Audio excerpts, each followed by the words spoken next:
everyone, we are from the Italian American Winchester Club, and we organized the parade, and we are very glad because it was a success.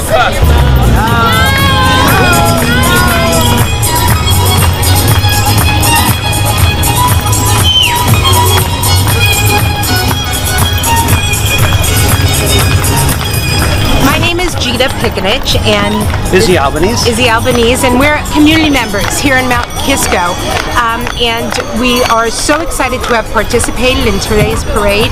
The Italian American Club of Northern Westchester, in cooperation with Legato Latino, have come together in order to put together these festivities, and so we're here to support the Italian American Club, Legato Latino, and to demonstrate the great and wonderful diversity of our community here in Mount Kisco.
Quiero hacer propicia esta ocasión para decirles, quiero recordarles, mi gente linda,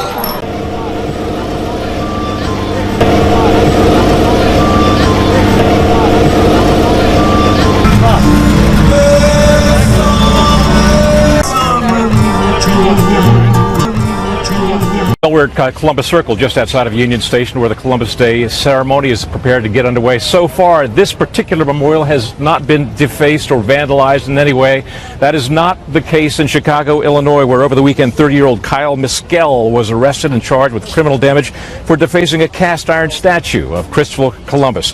In other cities, Baltimore, Queens, New York, also in Central Park, memorials have been vandalized. In New York's Columbus Circle, the Columbus statue there has been under 24-hour police guard. Mayor de Blasio earlier this fall ordering a commission to develop guidelines on how to address monuments that are seen as, quote, oppressive.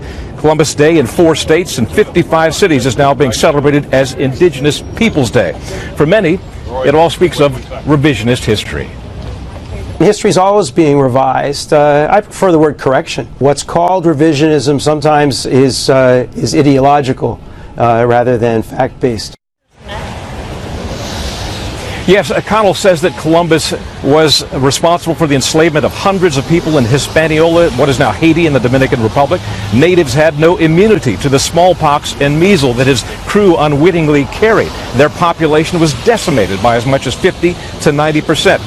But revisionists tell only half the story. The indigenous people returned that unfortunate favor, infecting their European counterparts with an especially virulent form of syphilis. Europeans were often, the Native Americans were often portrayed as pastoral peoples. The Aztecs, though, were just as oppressive as the Spanish conquistadors who brutalized them, engaging in themselves imperialism, colonialism, slavery, cannibalism, human sacrifice on an epic scale. For better or worse, Columbus was an epic figure in human history.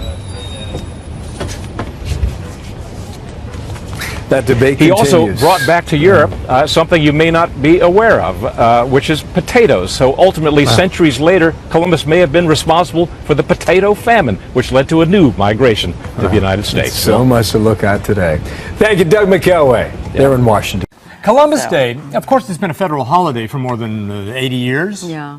But that is changing here in Los Angeles. The City Council has made a move to change who the day is going to honor. Yeah, as CBS 2's Cara Finstrom is live in downtown LA at the Christopher Columbus statue, and she has something interesting to show us. Cara?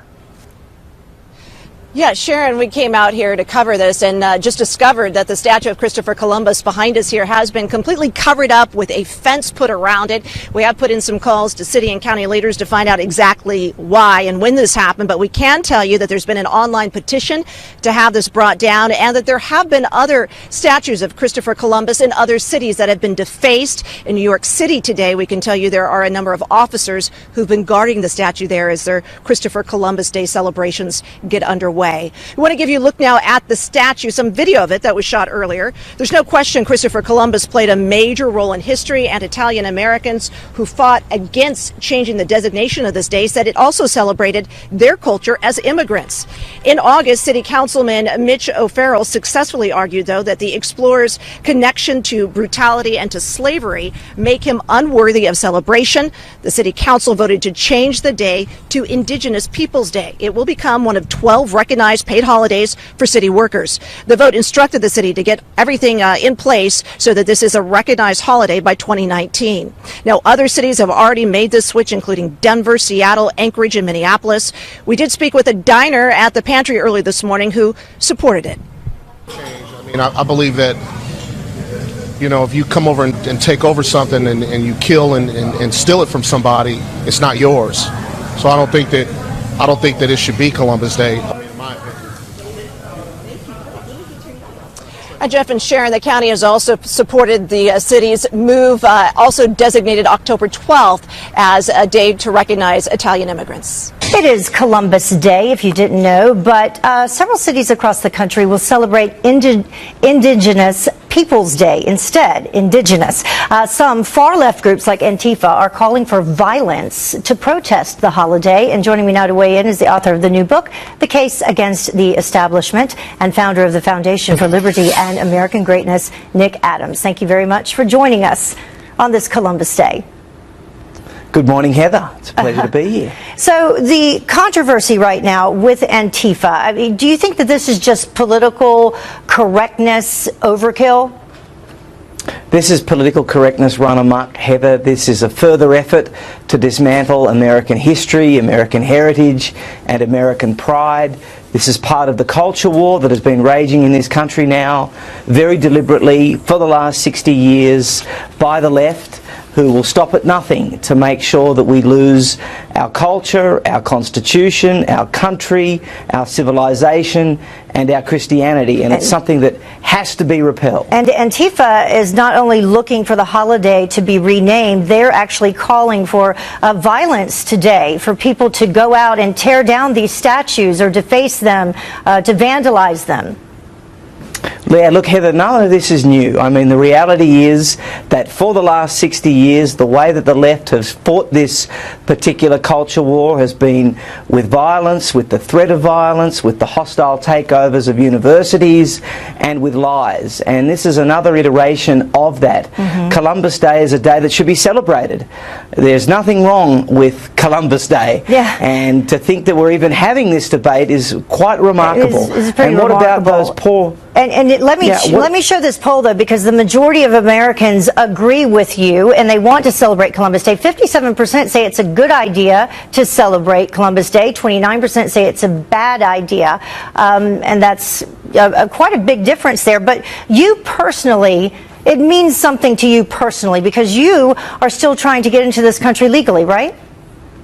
Well, of course it does, Heather. No, I'm here legally now. It did take me a long time. It took me 4.5 years, and it cost me lots of money to come to the United States. But I came here because this was a patriotic place. I came here because this was a proud place.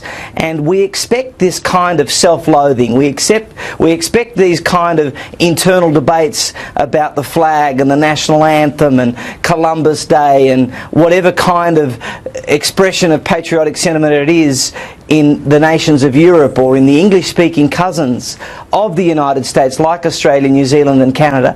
But we don't expect it on the greatest country in the history of the world. We don't expect it in the United States. We don't need to be engaging in these kind of debates. We don't need to be looking at things like Columbus Day. It's crazy, and we need to stand up for American culture, American society and American history.